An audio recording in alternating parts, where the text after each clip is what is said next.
Vote দিই, ভোটটা কি আগে আমাদের চিন্তা করতে হবে। এই ভোটটা যে আমরা একটা ভোট যে একটা নেতাকে দিচ্ছি, কেন ভোটটা কেন দিচ্ছি, আমরা কি করতে দিচ্ছি, এইটা আগে আমাদের চিন্তা করতে হবে।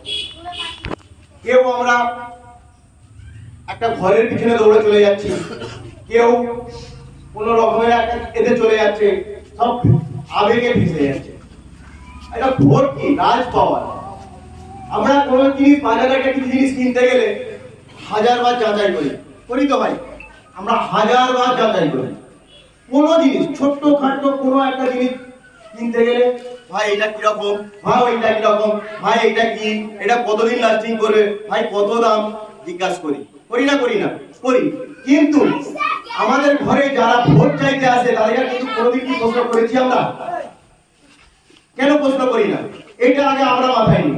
প্রশ্নটা কেন করছি না আগে প্রশ্ন করি, ভাই আমার দরবারে ভোটটা চাইতে এসেছেন, আপনি আমার ছেলের ভবিষ্যতের জন্য কি চিন্তা করেছেন, আমার জন্য কি চিন্তা করেছেন, আমি যে আগামী দিন চলবো, আমি যে আমার ছেলে রাস্তাঘাটে চলবে, আমার মেয়েটা যে স্কুল যাবে, তার নিরাপত্তা কে দেবে?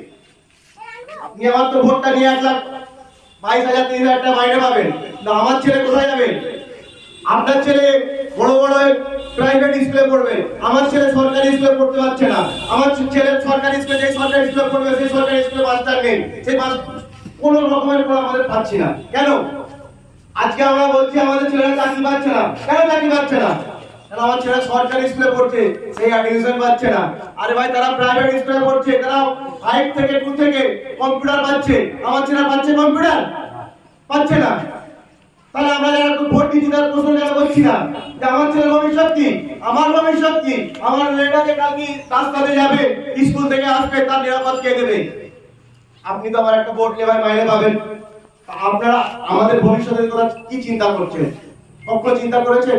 কখনো এই প্রশ্নটা করেছেন যারা আমাদের কাছে ভোট চায় না?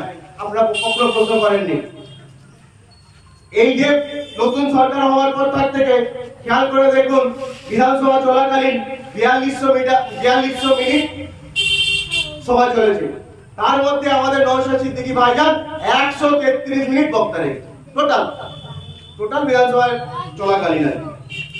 তাহলে বলুন আর সব বিধানসভার যে নেতৃত্ব আছে, যারা ভোট পেয়ে আপনাদের ভোট দিয়েছেন, ভোট দিয়ে জিতে বিধানসভায় গেছেন, তারা কোথায়?